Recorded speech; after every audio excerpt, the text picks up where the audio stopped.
এই ভিডিওতে আমরা লসাগু গসাগু সম্বন্ধে জানব।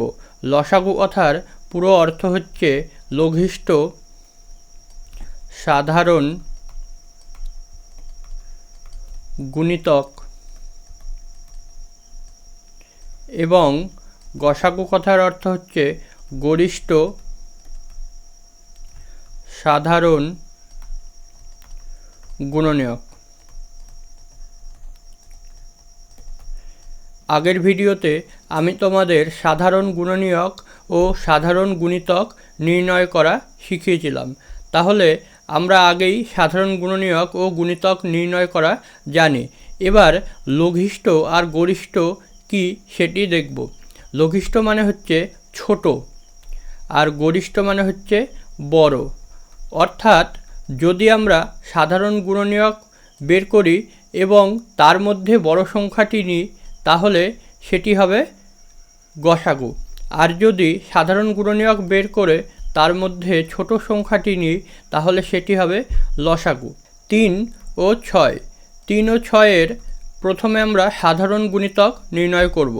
3-এর গুণিতক 3, 6, 9, 12, 15 অসংখ্য। আমরা জানি গুণিতক সংখ্যা অসীম হয়।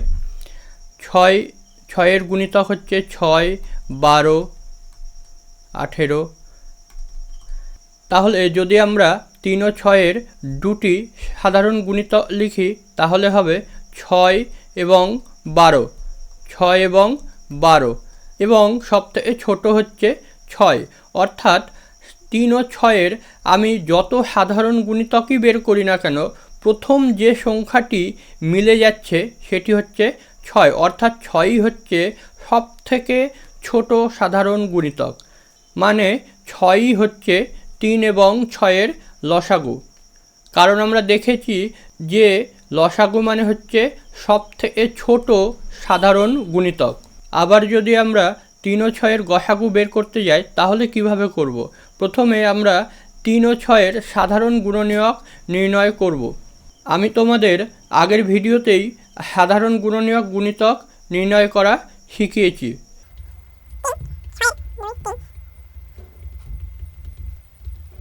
তাহলে 3-এর গুণনীয়ক এবং 6-এর গুণনীয়ক আমরা পেয়ে গেছি। এবার সাধারণ গুণনীয়ক বের করব। সাধারণ গুণনীয়ক হবে 3 ও 1। তাহলে 3 ও 6-এর সাধারণ গুণনীয়ক আমরা পেলাম 3 ও 1। এবার এই সাধারণ গুণনীয়কের মধ্যে যে বড় সেই হবে আমার গসাগু। যেহেতু সাধারণ গুণনীয়কের সংখ্যা সসীম সেহেতু সবথেকে বড় সাধারণ গুণনীয়কটি আমরা নিয়ে নেব। তাহলে 3 ও 6-এর সাধারণ গুণনীয়ক হচ্ছে দুটি, 3 ও 1, এবং এর মধ্যে বড় হচ্ছে 3। অর্থাৎ 3 ও 6-এর গসাগু হবে 3। তাহলে আমরা দেখলাম কিভাবে সাধারণ গুণনীয়ক ও গুণিতক বের করার মাধ্যমে আমরা লসাগু ও গসাগু বের করতে পারি। এই পদ্ধতি ছাড়াও আরও কিছু পদ্ধতি রয়েছে যেগুলি দিয়ে আমরা লসাগু ও গসাগু নির্ণয় করতে পারি। এখন আমরা সেগুলো দেখে নেব। যেমন একটি পদ্ধতি রয়েছে মৌলিক উৎপাদকের সাহায্যে লসাগু নির্ণয়। 6 ও 8-এর যদি আমরা লসাগু নির্ণয় করি তাহলে প্রথমে এই দুটি সংখ্যাকে মৌলিক উৎপাদকে বিশ্লেষণ করতে হবে। 6কে 2 আর 3 দিয়ে 2, 4, 2, 4। তাহলে 6 সমান আমরা লিখতে পারি 2 গুণিত 3, আর 8 সমান আমরা লিখতে পারি 2 গুণিত 2 গুণিত 2। এবার আমরা দেখব যে 6 আর 8-এর যে উৎপাদকে বিশ্লেষণ করলাম তার মধ্যে কমন কী আছে। 6 এবং 8-এর মধ্যে কমন সংখ্যা হচ্ছে 2, আর কোনো কমন নেই। তাহলে আমরা যদি লসাগু লিখতে যাই কিভাবে লিখব। যে উৎপাদকটি দুটি সংখ্যার উৎপাদকের মধ্যেই রয়েছে সেই উৎপাদকটিকে একবার লিখব। অর্থাৎ এই দুটো 2 থেকে আমরা একটা 2 পাবো। এরপর বাকি যত সংখ্যা রয়েছে সবগুলিকে আমরা বসিয়ে দেব। 3, 2, 2, 3 দুগুণে 6, 24। তাহলে 6 আর 8-এর লঘিষ্ঠ সাধারণ গুণিতক হচ্ছে 24। লসাগু করবার আরেকটি নিয়ম রয়েছে, সেটি হচ্ছে হ্রস্ব ভাগ প্রক্রিয়ার সাহায্যে লসাগু নির্ণয়। এর আগের নিয়মটিতে আমরা 6 এবং 8 সংখ্যাটিকে দুটি আলাদা আলাদাভাবে উৎপাদকে বিশ্লেষণ করেছি, কিন্তু এই হ্রস্ব ভাগ প্রক্রিয়ায় 6 এবং 8কে আমরা একসঙ্গে বিশ্লেষণ করব। 6, 8 দুটি সংখ্যাকেই 2 দিয়ে ভাগ যায়। 3 দুগুণ 6, 4 দুগুণ 8। এবার দেখো 4কে 2 দিয়ে ভাগ যাচ্ছে, কিন্তু 3কে 2 দিয়ে ভাগ যাচ্ছে না।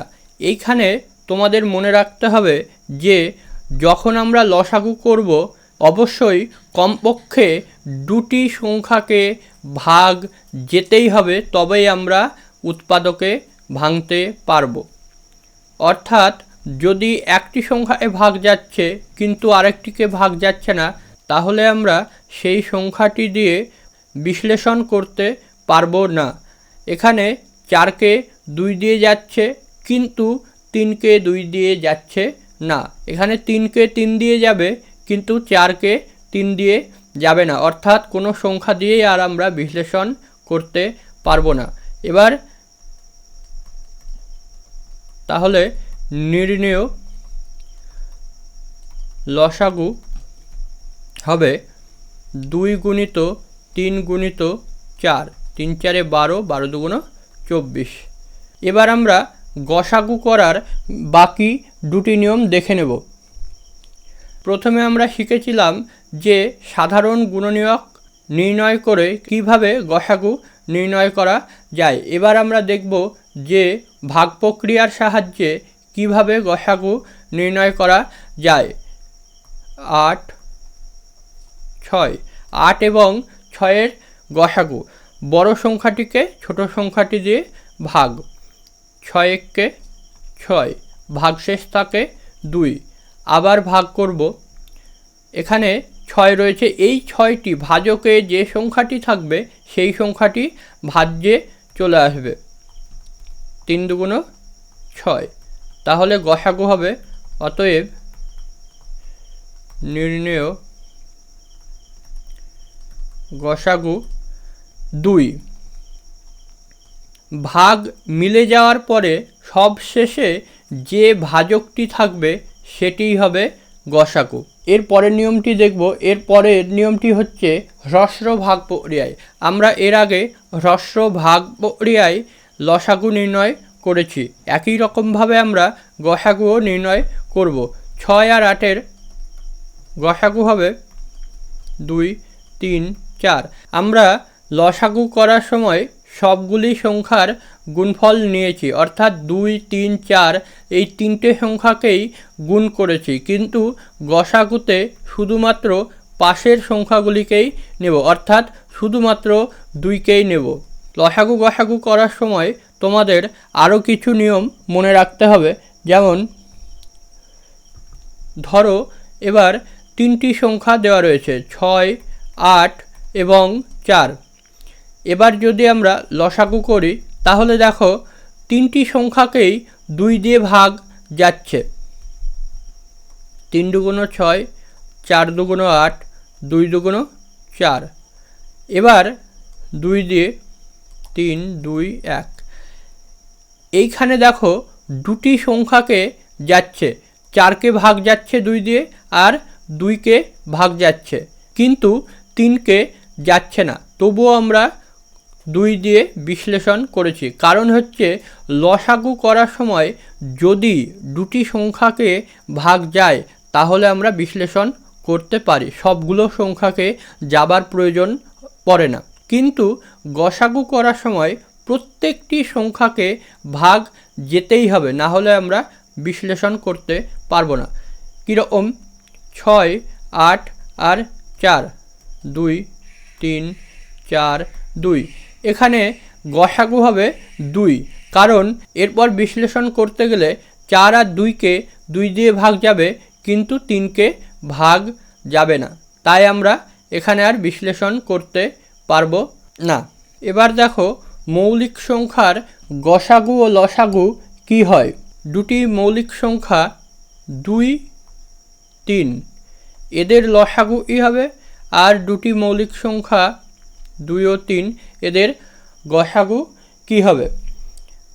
সবসময় মনে রাখবে, যখন লসাগু যাচ্ছে না তখন আমরা সংখ্যা দুটিকে গুণ করে দেব।